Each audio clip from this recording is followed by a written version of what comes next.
Right, magandang hapon mga bossing, mga idol. So, ayan po. Ito yung ating first batch ng anak ng ating Raptor Boston over Raptor Bruce na babae. So, ito po yung unang mga anak, no? So, magwa 1 month sila ngayong 19. So, tingnan niyo naman yung mga hitsura, mga boss. Maganda yung tayo, maganda yung tindig ng mga yung lalaki na yan, grabe. So bali sila ngayon po ay 16 days. Tapos may kasunod pa sila. Meron itong second batch na medyo mas maliit pa. So magma 1 month sila ngayong 19. Tapos yung second batch is mag 15 days na ngayon. So ipapakita ko rin sa inyo mamaya mga boss idol. Pero dito meron akong parang nakikita na sure na ako na dalawang lalaki. Tapos meron pa akong meron pang 50-50 na hindi ko pa masyadong malaman kung lalaki o babae. Yan po, yan yung nasa gitna, green leg. Yan. Yan parang bulik yung dibdib, pero hindi yan bulik mga boss idol. So yan po.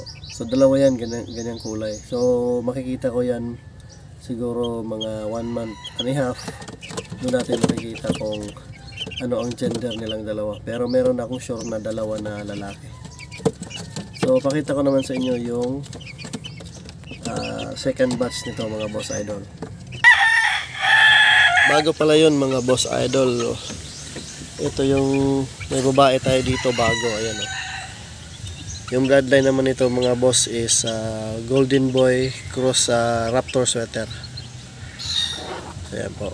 Golden Boy yung nanay, Raptor yung Golden Boy yung tatay, Raptor yung nanay. So two-way cross mo ito mga boss. Ayan o. So running 3 months old na ito mga boss. So hindi ko muna pinakawalan, baka madisgrasya.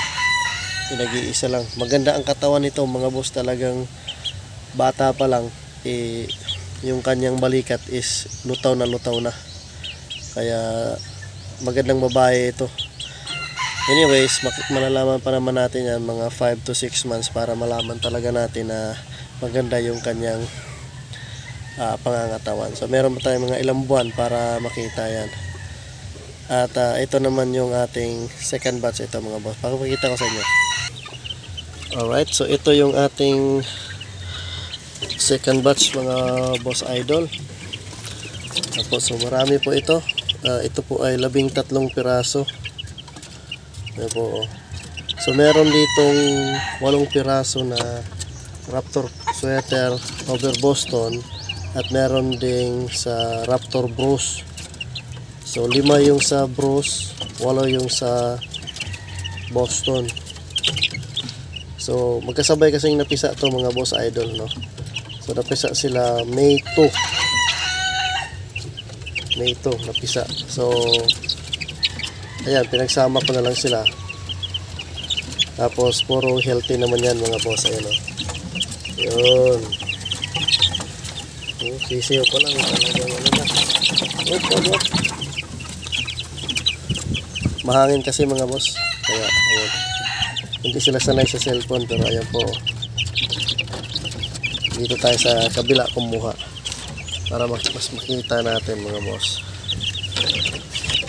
Yun, yan po sila. So huwag kayong mag-alala sa mga magtatanong, kung merong gusto magtanong bakit mo pinagsama, hindi sila magka-bloodline, baka malito ka. So ang sagot ko naman doon mga boss idol is wag lang mag-alala kasi sila po ay may markings. So nilagyan ko ng markings left and right nose. So ako lang yung nakakaalam kung anong bloodline yung left nose, anong bloodline yung right nose. Yan po.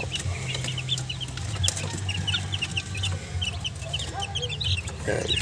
So maganda yung tubo nila mga boss, ayan o. Ganda. Second batch mix na to po sa mga mix na to. Minix ko sila pero tag two-way cross lang sila. Yan, so thank you po mga boss idol.